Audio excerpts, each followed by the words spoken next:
जय श्री राम मित्रों, लोक कथाएं चैनल में आपका स्वागत है।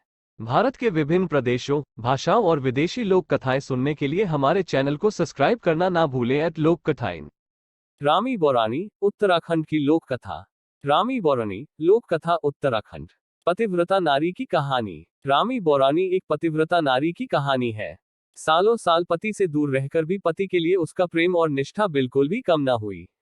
ऐसा कहा जाता है कि रामी की पतिव्रता सीता और सावित्री से कम नहीं थी।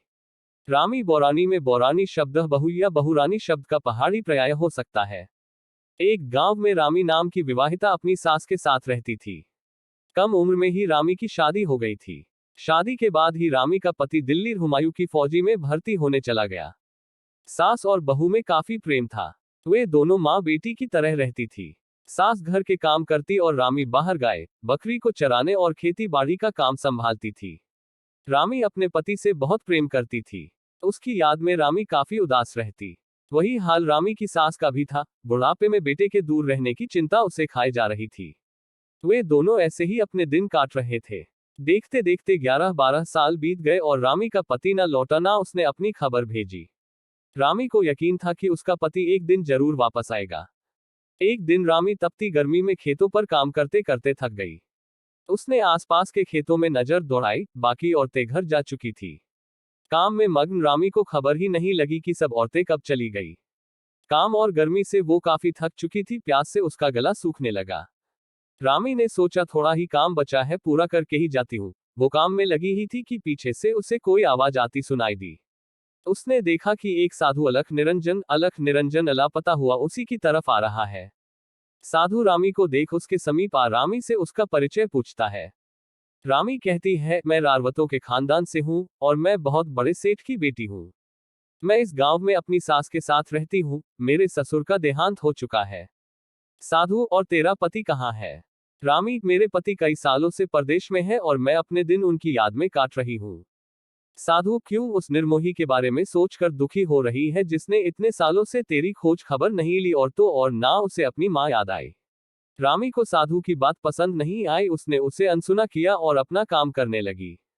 साधु ने फिर उसे टोकते हुए कहा, क्यों अपनी ये अमूल्य जवानी उस निर्मोही के याद में बर्बाद कर रही है? चल बौरानी, छांव में बैठकर अपना मन हल्का करते हैं। और रामी को छूने की कोशिश करने लगा।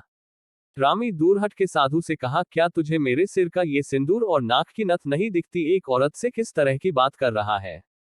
रामी ने फिर धमकाते हुए कहा, तू जोगी है या ढोंगी? जोगी है तू, जा यहां से, आगे से यहां दिखा भी तो देख लेना। साधु मुस्कुराते हुए, अरे तू तो नाराज हो गई। बौरानी, क्या गाली देना रारवतों को शोभा देता है? तू काम करते करते थक गई है, चल छांव में बैठ, आराम मिलेगा। मेरे साथ अपना सुख दुख भी बांट लेगी। रामी का पारा चढ़ गया। वो बोली, निर्लज, शर्म नहीं आती इस तरह की बात करते हुए? सुख दुख बांटने का इतना ही मन है तो जा अपनी माँ बहन के साथ बांट। रामी की बात सुनकर साधु हंसने लगा। रामी, चुपचाप यहां से चले जा, ये देख रहा है ना कुदाली, यही तेरे सर में दे दूंगी। रामी का गुस्सा देख साधु वहां से चला गया। वो उसके गांव पहुंचा। वहां रामी के घर पहुंचकर उसकी सास से भिक्षा मांगने लगा। माता जोगी को भिक्षा दे दे, तेरा भला होगा और 12 साल से खोया हुआ तेरा लड़का घर लौट आएगा। यहां सुन रामी की सास साधु के चरणों में गिर गई और साधु को अपने घर के अंदर ले गई। रामी की सास ने साधु को आसन में बिठाते हुए कहा, साधु बाबा, आप बाहर क्या कह रहे कि तेरा लड़का 12 साल बाद घर लौट आएगा? साधु हंसते हुए, पर मौ भूखे पेट भजन ना होत, सुबह से भूखा हूं, पहले भोजन फिर और बातें। रामी की सास, साधु बाबा आप बैठो, मैं जल्दी से भोजन चूल्हे पर चढ़ा देती हूँ। इतने में रामी भी खेत का काम करके आ गई। अपने आंगन में उसी साधु को बैठा देख रामी को फिर गुस्सा आ गया। उसने साधु से कहा, अरे कपटी, तू मेरे घर तक पहुंच गया। बहू की आवाज सुनकर सास बाहर आई। उसने पूछा, बहू क्या हुआ? बहू ने बताया, माँ ये कोई साधु नहीं, कपटी है।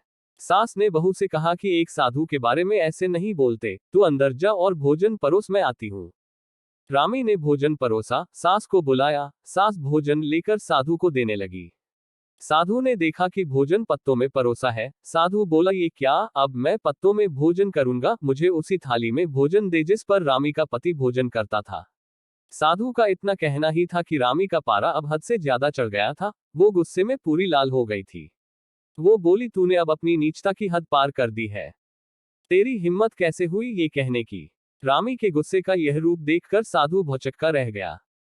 उसने साधु का चोला उतारा और माँ के पैरों में गिर गया और बोला, माँ, पहचानो मुझे, मैं तुम्हारा बेटा हूँ, बीरू। और रामी, मुझे माफ कर दो, मैंने तुम्हारे प्रेम और इंतजार की परीक्षा ली। तुम्हारे पतिव्रत प्रेम और निष्ठा को दुनिया हमेशा याद रखेगी। मनमोहक लोक कथाओं पर नियमित अपडेट के लिए हमारे चैनल को सब्सक्राइब करना न भूलें, क्योंकि हम कहानी कहने की लौ को जीवित रखने का प्रयास करते हैं। हमारे किसी भी आगामी एपिसोड को देखना न भूलें, जहां हम भारतीय लोक कथाओं के खजाने से अधिक छिपे हुए रत्नों को उजागर करेंगे। हमसे जुड़े और इस अविश्वसनीय साहसिक कार्य का हिस्सा बने, क्योंकि हम आपको लोक कथा इतिहास, लोक कथाओं का अनावरण की मनोरम दुनिया में जाने के लिए आमंत्रित करते हैं। मंत्रमुग्ध और प्रेरित होने के लिए तैयार रहें। जय श्री राम मित्रों।